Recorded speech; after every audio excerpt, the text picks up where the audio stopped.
हरे कृष्णा। तो जो बिल्कुल ही पीछे हैं थोड़ा सा आगे आ सकते हैं, क्योंकि हॉल बहुत बड़ा है और हमारी जनसंख्या कम है। तो माताएं भी थोड़ा आगे आ जाइए, जिनको तकलीफ नहीं है। तो हम कुछ समय के लिए श्रवण करने का प्रयास करेंगे भगवद चर्चा को। तो श्रीमद् भागवतम बहुत ही मूल्यवान ग्रंथ है, जिसकी प्रशंसा स्वयं भगवान श्री चैतन्य महाप्रभु अपने मुखारविंद से करते हैं।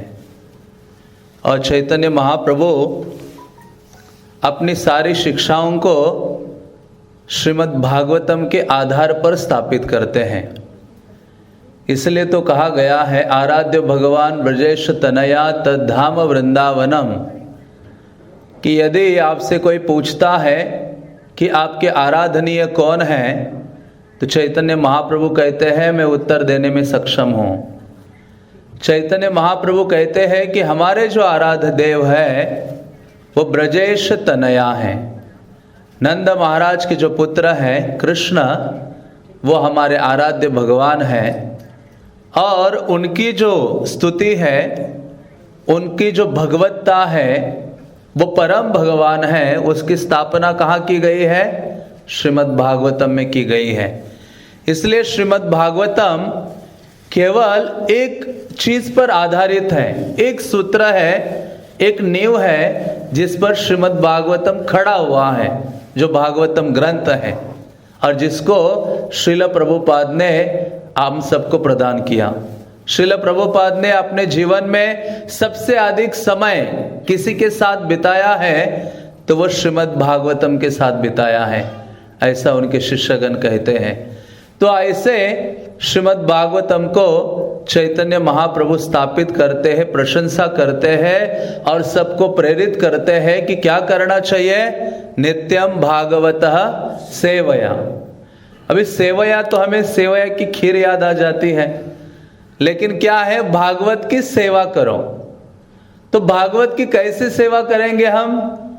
श्रवण करके। एक है ग्रंथ भागवत और दूसरा है भक्त भागवत। तो जो ग्रंथ भागवत है उसकी हम सेवा करते हैं गंभीर रूप से श्रवण करने से। और ये श्रवण कोई साधारण वस्तु नहीं है। वास्तव में आध्यात्मिक जीवन पूर्ण रूपेण निर्भर है कि आप कितने लालायित होकर भगवान के बारे में क्या करते हो? सुनते हो, या भगवान के बारे में सुनने के लिए कितनी आपके अंदर तत्परता है या व्याकुलता है। जितनी हमारे अंदर तत्परता होगी, व्याकुलता होगी भगवान के बारे में सुनने के लिए, मानो कृष्ण हमसे कितना दूर है? अधिक दूर नहीं है। इसलिए तो परीक्षित महाराज ने श्रीमद् भागवतम के दूसरे स्कंद में कहा है, काले न अति दीर्घे न भगवान विशते हृदय, कि उस व्यक्ति को टाइम नहीं लगेगा। परीक्षित महाराज कहते मैं वचन देता हूं, मैं कह रहा हूं कि जो व्यक्ति श्रद्धया शृण्वताम नित्यम गृणतच्चसो चेष्टितम, कि यदि व्यक्ति श्रद्धा के साथ गंभीर होकर भगवान के वाणी को सुनता है तो क्या होगा? काले न अति दीर्घे न, समय नहीं लगेगा, जल्द ही उस व्यक्ति के हृदय में भगवान क्या होंगे? स्थापित हो जाएंगे। हाँ, भगवान विशते हृदय। तो भागवत की शुरुआत में ही इस चीज को स्थापित किया है। इसलिए जब परीक्षित महाराज के सामने मृत्यु थी, और ऐसे मृत्यु को देखकर परीक्षित महाराज ने सबसे महत्वपूर्ण प्रश्न पूछा, अतः पृच्छामि संसिद्धिम, कि मनुष्य जीवन में सिद्धि प्राप्त करनी है, परम सिद्धि। और मनुष्य जीवन में परम सिद्धि क्या है? हाँ, क्या है परम सिद्धि हमारे जीवन में? अंते नारायणः स्मृति। हाँ, कि अंत काल में भगवान का स्मरण हो जाना। तो ऐसे परीक्षित महाराज के सामने मृत्यु थी, और ऐसे परीक्षित महाराज उनको कहते हैं कि हे शुकदेव गोस्वामी, आप आसन ग्रहण कर चुके हैं, तो आप मुझे बताइए जो मरणासन्न व्यक्ति है, जिसकी मृत्यु बहुत नजदीक है, म्रियमानस्य सर्वथा, मतलब जो मरने के लिए तो हम जन्मे हैं, हाँ, हम बने, तुम बने किसके लिए? मरने के लिए। हम किसी और चीज के लिए इस जगत में व्यक्ति बना नहीं है। अल्टीमेटली किसके लिए बना है? हम किसी के लिए नहीं बने, ना अपने देशवासियों के लिए बने हैं, ना अपने पारिवारिक जनों के लिए बने हैं। हम तो बने हैं किसके लिए? मरने के लिए बने हैं। इसलिए तो वसुदेव कंस को कहते हैं कि अरे, जिस व्यक्ति ने जन्म लिया है मां के गर्भ से, उसके साथ उस व्यक्ति ही नहीं जन्मा, उसके साथ मृत्यु ने भी क्या कर लिया है? जन्म ले लिया है।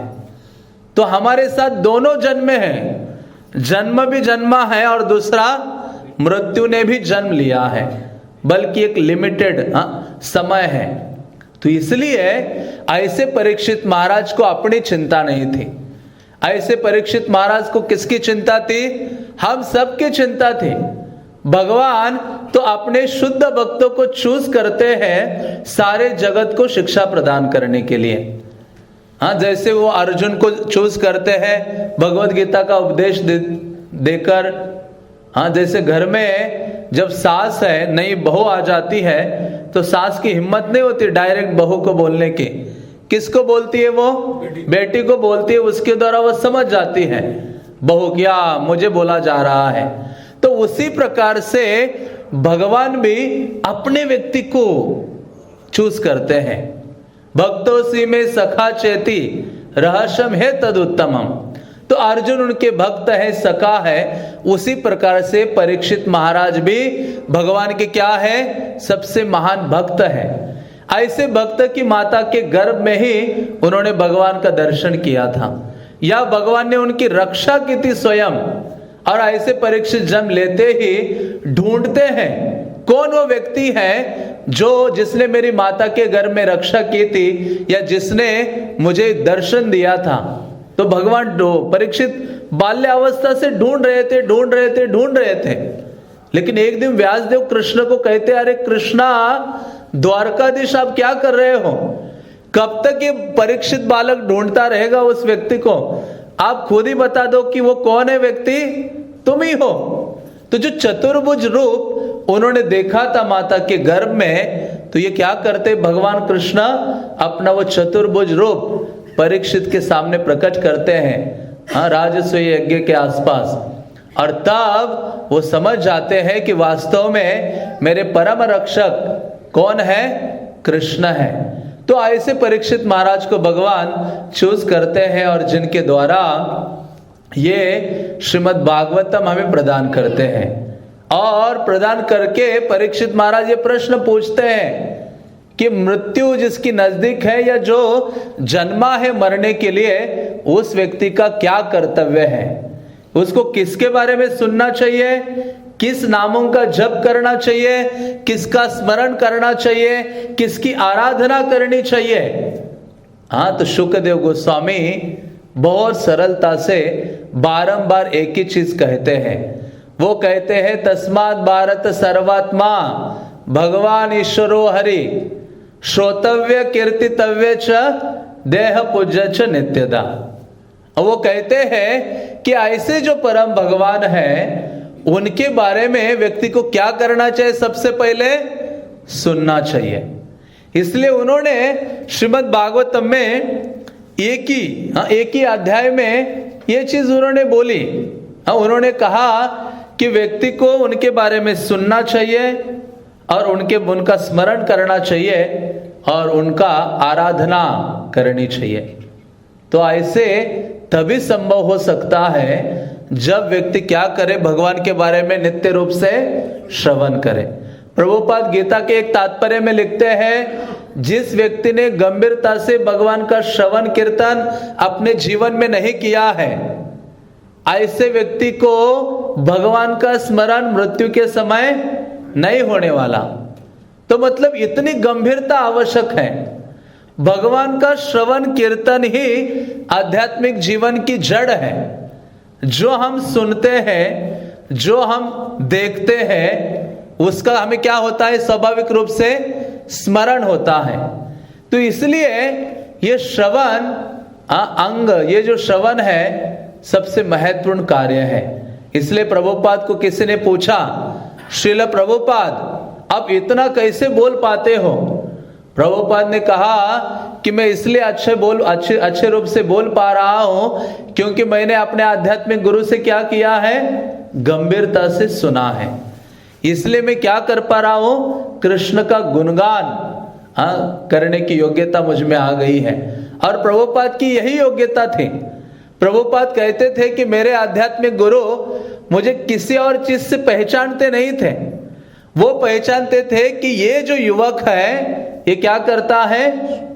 गंभीरता से सुनता है।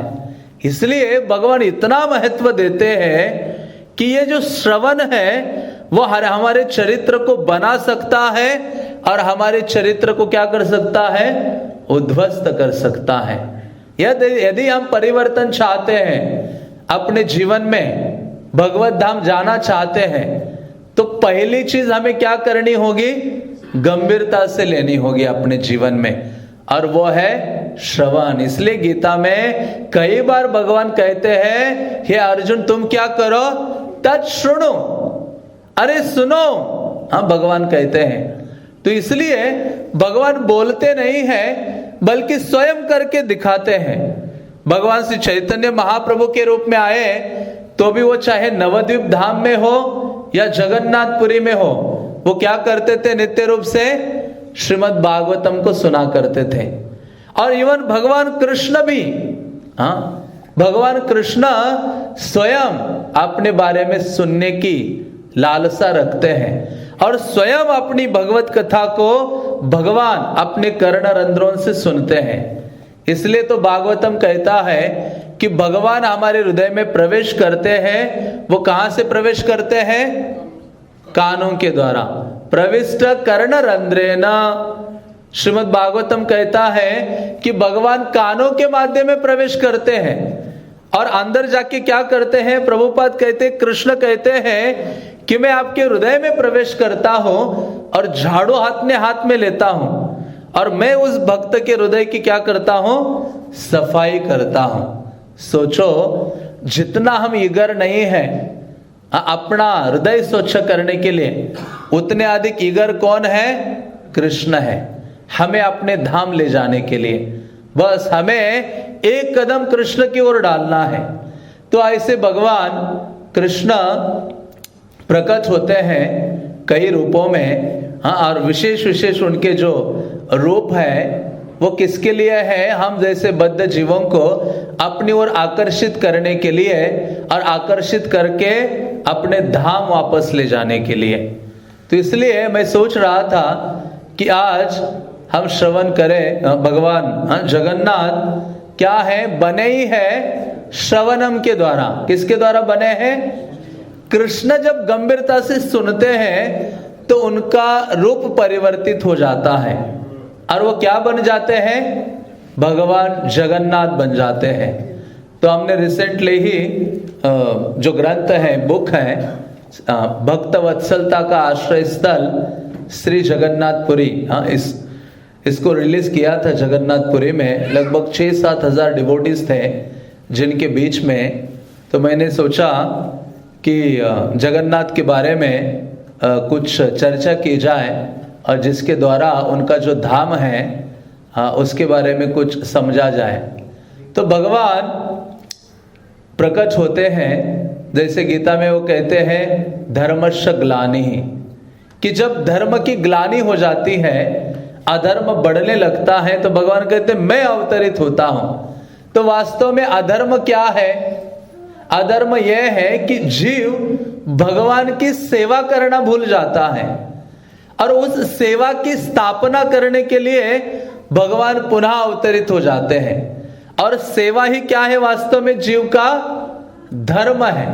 इसलिए भगवान गीता में कहते हैं धर्म संस्थापनार्थाय संभवामि युगे युगे। हाँ, कहते धर्म की स्थापना। इसलिए चैतन्य महाप्रभु ने कहा कि जो जीव है, जो आत्मा है, उसका असली धर्म है सेवा करना, और वो जीवेर स्वरूप है कृष्णेर नित्य दास। तो हम भगवान की सेवा किए बिना नहीं रह सकते। तो उस सेवा की स्थापना करने के लिए, ये जो जीव का परम धर्म है उसकी स्थापना करने के लिए भगवान अवतरित होते हैं। और भगवान क्या करते हैं? सारे जीवों को अपने दर्शन के द्वारा और अपने श्रवण के द्वारा, श्रवणे दर्शने आकर्षय सर्व जीवे, कि श्रवण के द्वारा और दर्शन के द्वारा भगवान सारे जीवों को अपनी ओर आकर्षित करते हैं।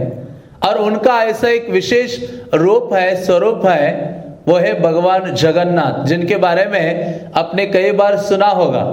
लेकिन जितना अधिक हम भगवान के बारे में सुनते हैं, उतना ही अधिक हम भगवान के क्या होते हैं?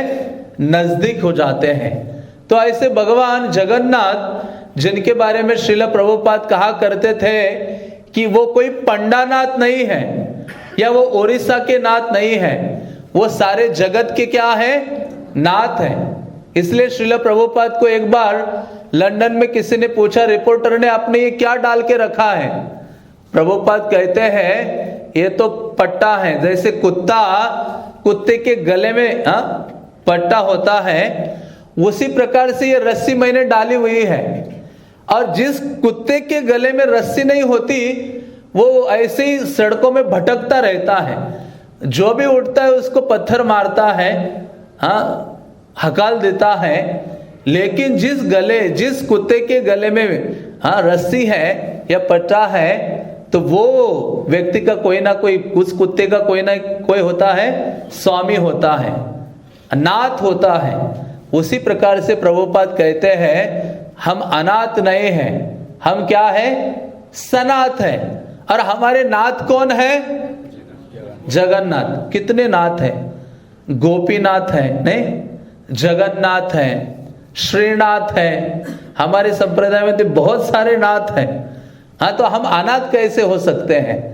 तो ऐसे भगवान जगन्नाथ, प्रभुपाद कहते हैं कि वास्तव में पतितों को पावन करने के लिए है। इसलिए प्रभुपाद ने सर्वप्रथम अपने आंदोलन में किसी विग्रह की स्थापना की थी। तो वो कौन से विग्रह थे? भगवान जगन्नाथ के विग्रह थे। सैन फ्रांसिस्को में सर्वप्रथम श्रील प्रभुपाद ने उनकी स्थापना की थी। तो ऐसे भगवान जगन्नाथ प्रकट होते हैं उनके विशेष धाम में, और वो धाम है श्री जगन्नाथपुरी। आप में से कितने लोग गए जगन्नाथपुरी? अधिकतर सब गए होंगे। तो ऐसा जो जगन्नाथपुरी धाम है वो बहुत ही विशेष है, जिसके बारे में शास्त्र कहते हैं कि अलग अलग युगों में अलग अलग धाम होते हैं। उनमें से कलियुगा के लिए यह विशेष है।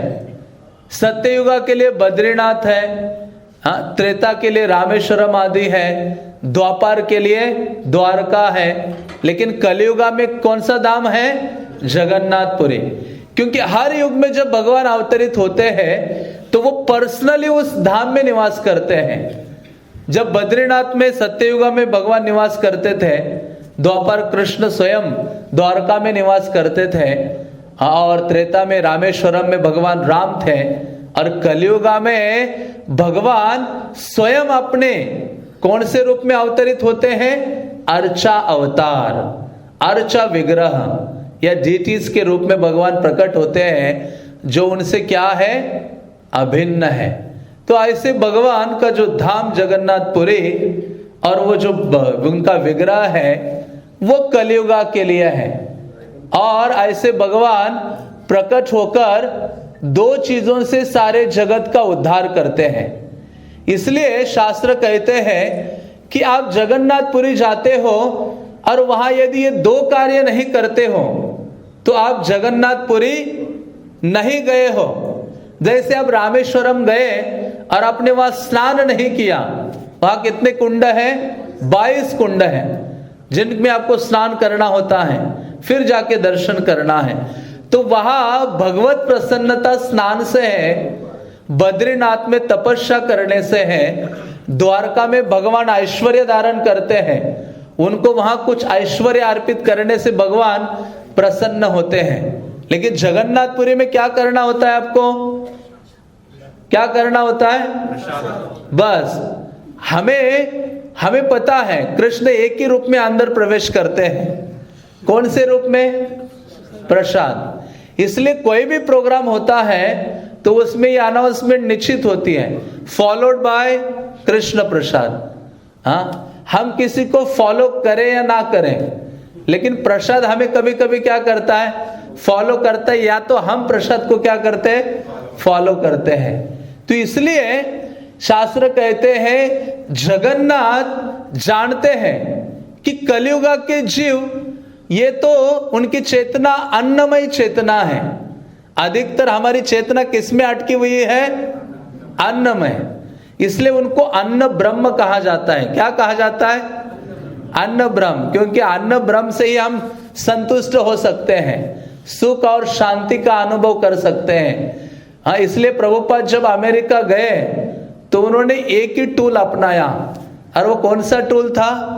कृष्ण प्रसाद। या प्रभुपाद कहा करते थे, जब मैं प्रवचन देता था तो जो इस्कॉन बुलेट है, गुलाब जामुन है, उसके जार भर भर के वहां रखते थे गेट में।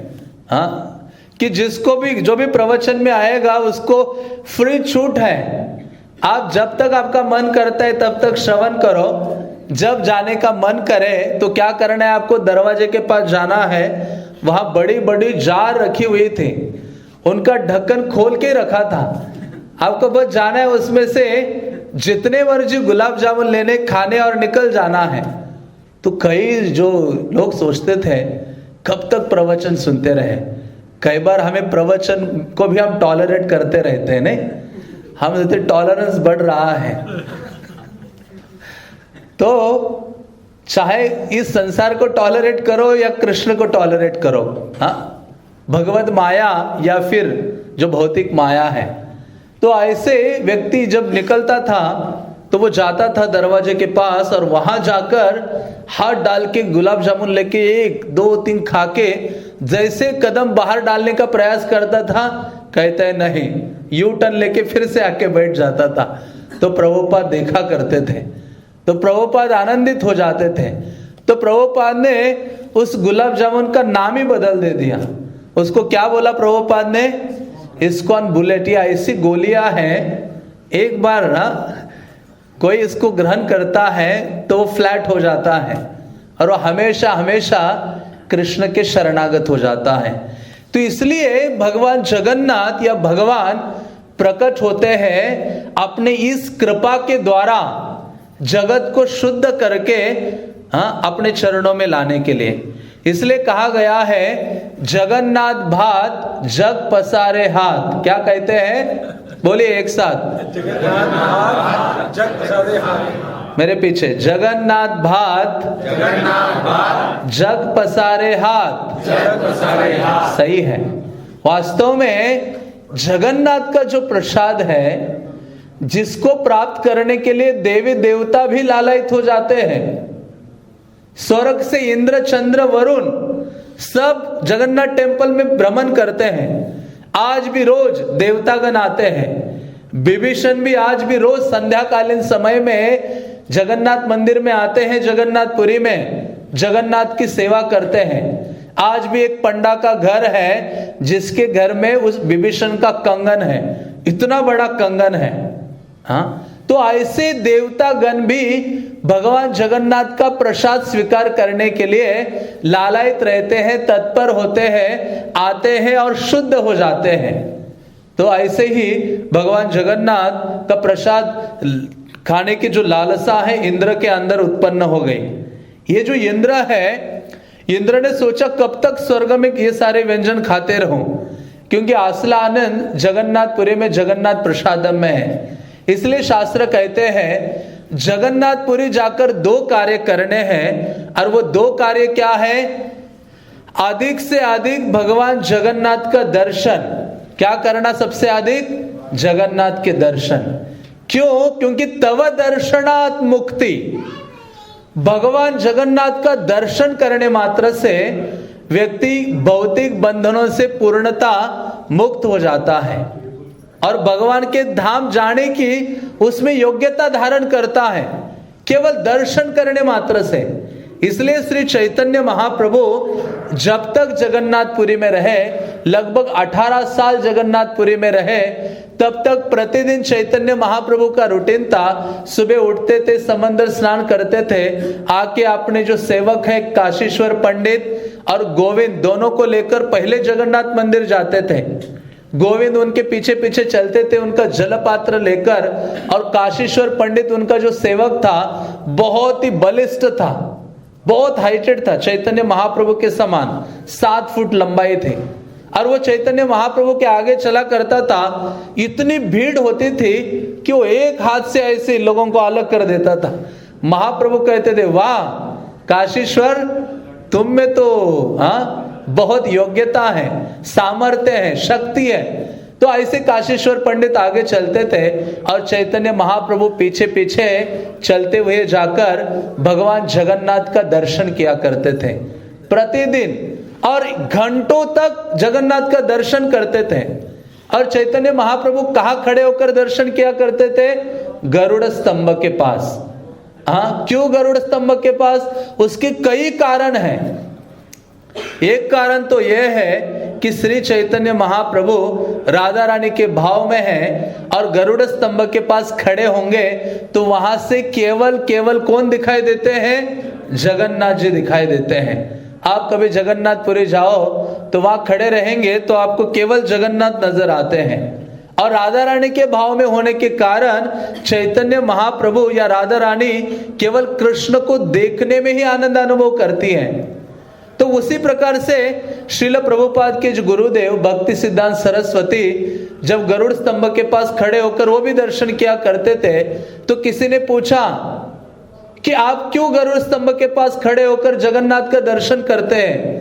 तो भक्ति सिद्धांत सरस्वती ठाकुर बड़े विनम्रता के साथ कहते हैं कि भगवान जगन्नाथ केवल अपने भक्तों को देखने में ही आनंद का अनुभव करते हैं। केवल वो भक्तों को ही देखना चाहते हैं। और उनके परम भक्त कौन है? गरुड़ जी हैं। और मैं गरुड़ जी के चरणों में खड़ा हो रहा हूं उनका आश्रय लेकर, ताकि उनको देखकर थोड़ा सा दृष्टिपात किस पर कर सकते हैं? मुझ पे कर सकते हैं। भक्ति सिद्धांत सरस्वती कहते हैं कि यही वास्तव में हमारी भावना होनी चाहिए। गोपीर भर्तुर पद कमलयोर दास दासानुदास। इस भावना से भगवान को हम अप्रोच करते हैं तो भगवान सरलता से हमारी ओर क्या करते हैं? दृष्टिपात करते हैं। इसलिए भक्ति सिद्धांत कहते थे कि मैं गरुड़ जी के चरण कमलों का आश्रय लेकर जगन्नाथ का दर्शन करता हूं, ताकि उनकी कृपा या उनका कृपा दृष्टि मेरे ऊपर सरलता से हो। इसलिए शास्त्र कहते, विशेष रूप से नरोत्तम दास ठाकुर ने कहा, आश्रय लैया भजे कृष्ण तार नाही तेजे। यदि कोई व्यक्ति भगवान के भक्त का आश्रय लेता है, उनका शेल्टर ग्रहण करके भगवत भक्ति करता है, तो कृष्ण कभी भी उसका त्याग नहीं करते। कृष्ण उस व्यक्ति का आलिंगन करते हैं, कृष्ण उसको अपना बनाते हैं। तो ऐसे जगन्नाथपुरी में जगन्नाथ का दर्शन करना यह सर्वोत्कृष्ट कार्य है। इसलिए उनकी जो आंखें हैं वो कैसी हैं? अपलक आंखें। उनकी पलकें नहीं है। हमारी क्या है? आंखों में पलकी है, और वो क्लास के समय क्या हो जाती है? कुछ ज्यादा ही नीचे हो जाती है नहीं? तो जगन्नाथ की आंखों में कोई पलके ही नहीं है। तो क्या करते? निरंतर रूप से क्या करते? भक्त को देखते रहते हैं। और उनकी आंखों में इतनी लालिमा है कि उनकी आंखों में करुणा है, सर्वाधिक दया या करुणा है। तो इसलिए भगवान ये 2 कार्यों से जगत का उद्धार करते हैं। एक है दर्शन और दूसरा है उनका प्रसाद। इसलिए जगन्नाथपुरी में जाना या जगन्नाथ का कृपा यदि प्राप्त करना है अपने जीवन में, तो व्यक्ति को उनका अधिक से अधिक दर्शन करना चाहिए। और दूसरा क्या करना चाहिए? आकंठ भोजन। आकंठ मतलब यहां तक प्रसाद पाना चाहिए। क्यों पाना चाहिए? प्रभुपाद भी कहा करते थे इसलिए ग्रंथों में वर्णन आता है अखंड पुरिया, मतलब यहां तक खाना चाहिए। चैतन्य महाप्रभु के भक्त प्रसाद पाने में नंबर 1 है और सेवा करने में भी नंबर 1 है। इसलिए चैतन्य लीला आप पढ़ेंगे तो उसमें यही है, कीर्तन कर रहे हैं, प्रचार कर रहे हैं, नाच रहे हैं, दर्शन कर रहे हैं और क्या कर रहे हैं, प्रसाद पा रहे हैं। तो ऐसे भगवान जगन्नाथ प्रसाद के द्वारा भी और दर्शन के द्वारा अपनी कृपा प्रदान करते हैं। और ये जो कृपा है किसके कारण प्रदान कर रहे हैं, केवल एक भक्त के कारण, और वो कौन थे, राजा इंद्रद्युम्न। इसलिए जब हम भक्ति में लाभ उठा रहे हैं, हाँ, चाहे जो भी चीज हम अपने कृष्ण भावनामय जीवन में प्राप्त करते हैं, उसके पीछे किसी ना किसी भक्त का क्या है, सैक्रिफाइस है।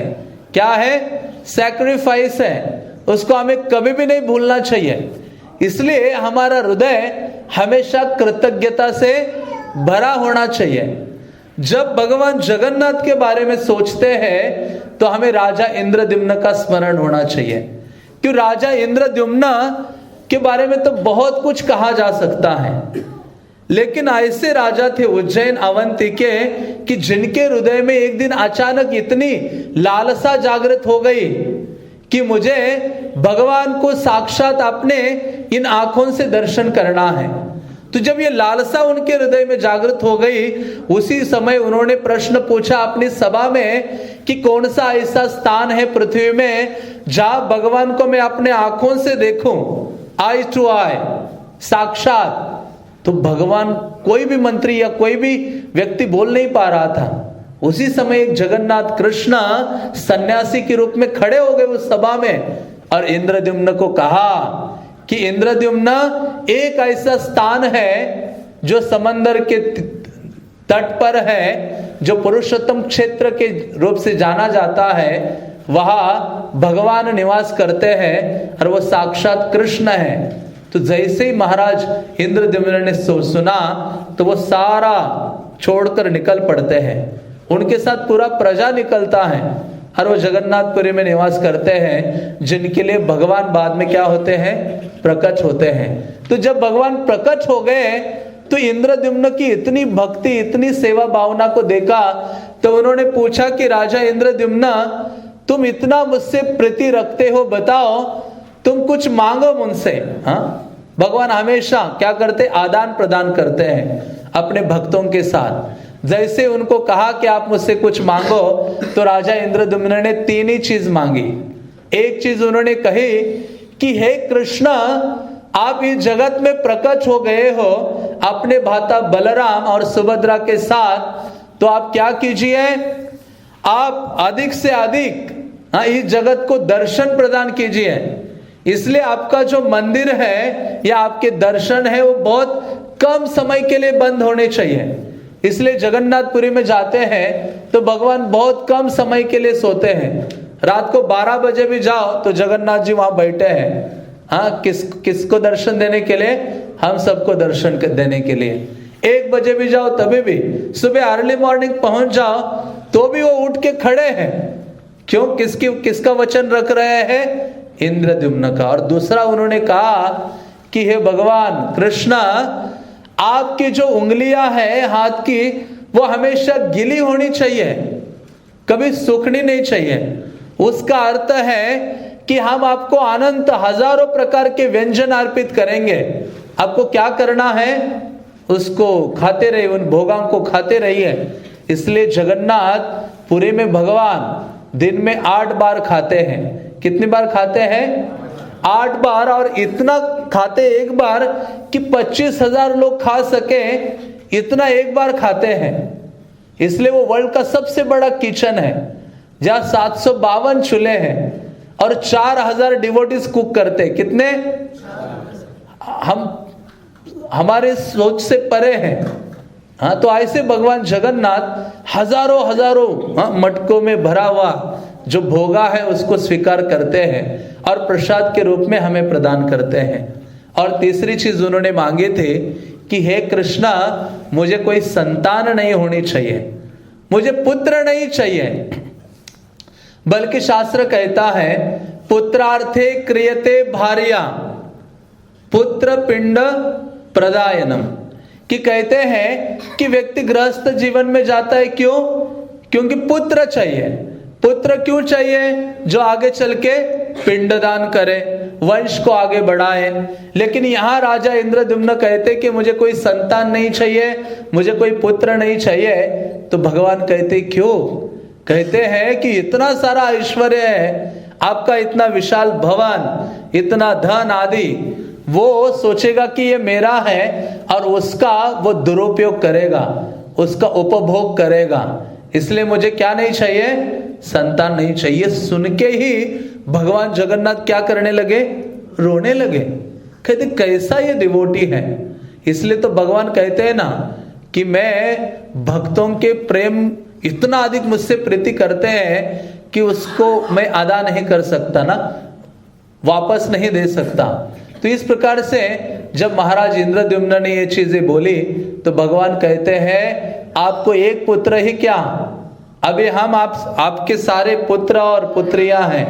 कहते बलराम, मैं और ये सुभद्रा क्या है? आपके शाश्वत पुत्र हैं। तो भगवान उनके पुत्र आदि बन जाते हैं। तो ऐसे इंद्रद्युम्न है जिनका सैक्रिफाइस है, जिनका त्याग है, जिनके कारण भगवान निवास कर रहे हैं। सत्य युग से हजारों करोड़ों करोड़ों सालों से एक डिवोटी सैक्रिफाइस करता है जिसका फल हजारों लोग प्राप्त करते हैं। और हमारे सामने उदाहरण है, कौन है? श्रील प्रभुपाद। वहां राजा इंद्रद्युम्न अकेले थे और यहाँ श्रील प्रभुपाद भी क्या है? अकेले हैं, जिन्होंने अकेले ऐसा सैक्रिफाइस किया कि जिसके द्वारा सारा जगत अब भगवान का दर्शन प्राप्त कर रहा है, उनके कथा का श्रवण कर रहा है, उनके प्रसाद को प्राप्त कर रहा है। तो ऐसा ही प्रसाद, समय तो हो गया है, मैं छोटा सा वो पास टाइम सुनाकर विराम करूंगा। तो ऐसा ही प्रसाद प्राप्त करने की जो लालसा है, स्वर्ग के जो राजा है इंद्र के हृदय में जागृत हो गई और वो जगन्नाथपुरी आ गए राजा इंद्र। और जगन्नाथ मंदिर में आकर उन्होंने हल्का सा अपना वेश बदलकर मंदिर के अंदर पहुंच गए और जहां जहां लोग जा रहे हैं वहां वहां जा रहे थे और अंत में भगवान का जो गर्भगृह है उसमें जाकर पहुंच गए। वहां जाकर भगवान जगन्नाथ, बलदेव, सुभद्रा को देखते हैं, पुलकित हो जाते हैं, रोने लगते हैं इंद्र। और जैसे ही फिर निकलते बाहर तो बाहर फिर एक बाजार है, मंदिर के अंदर ही है, जिसका नाम क्या है? आनंद बाजार। क्या नाम है? क्योंकि जगन्नाथ का प्रसाद वहां होता है और प्रसाद ही हमारे जीवन में क्या लाता है? आनंद लाता है। तो इसलिए वो प्रसाद का जो मार्केट है उसका नाम आनंद बाजार रखा है। हाँ, पता नहीं किसने रखा है लेकिन सही नाम रखा है। तो ऐसा आनंद बाजार में ये इंद्र भी पहुंच गए। इंद्र ने देखा कि इतनी वैरायटीज है।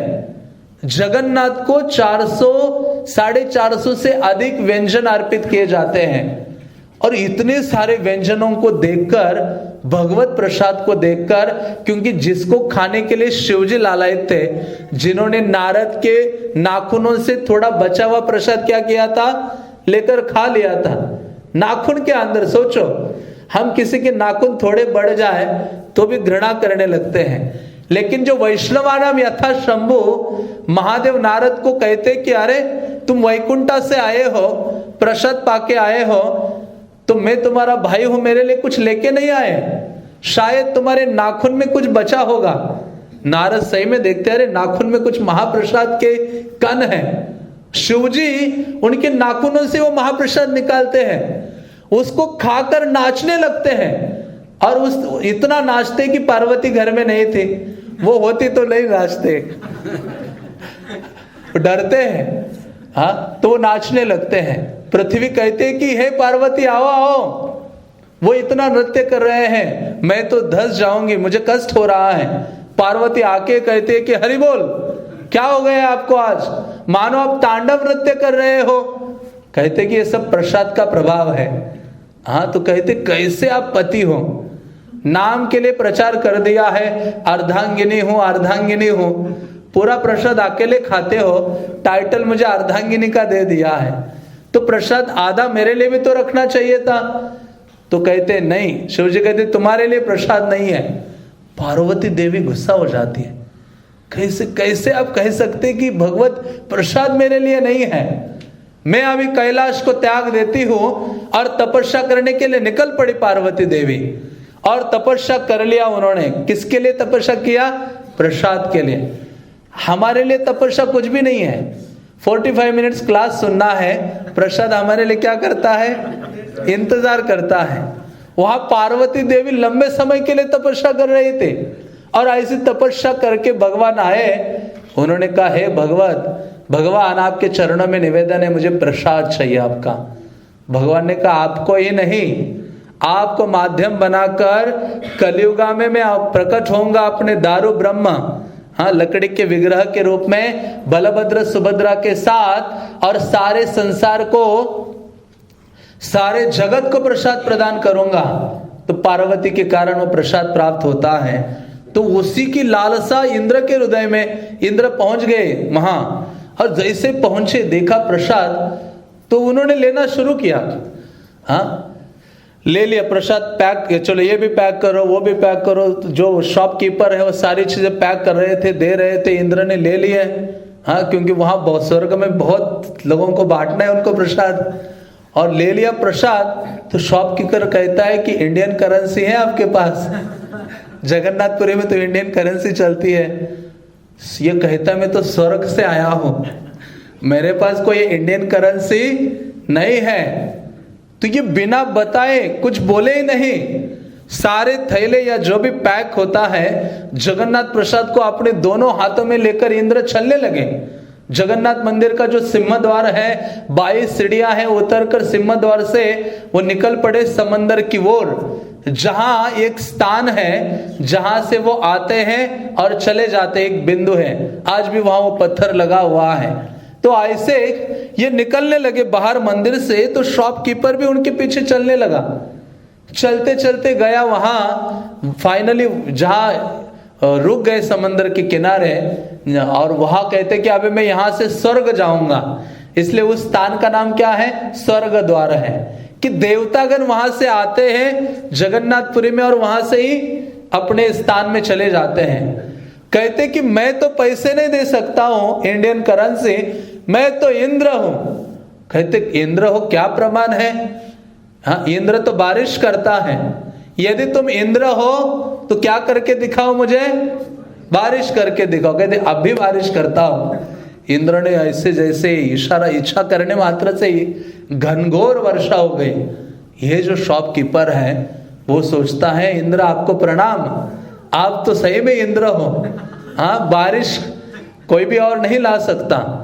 तो वो कहते कि मैं तुम्हें ये गुण देता हूँ, आशीर्वाद देता हूँ या वरदान देता हूँ कि जब भी तुम कहोगे ना बारिश चाहिए, उसी क्षण क्या हो जाएगी? बारिश हो जाएगी।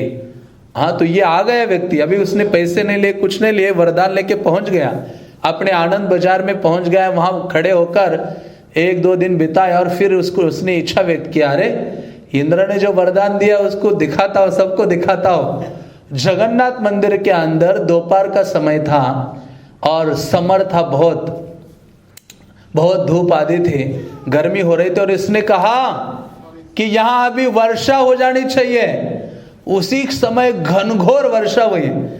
यदि आप आनंद बाजार का एरिया आप देखोगे, जगन्नाथ मंदिर में प्रवेश करते राइट में आता है, मंदिर के अंदर किसी कोने में बारिश नहीं हो रही थी। सारी बारिश जहां ये प्रसाद का शॉप्स है सब वही बारिश हो रही थी, और रोड में भी बाहर बारिश नहीं हो रही थी।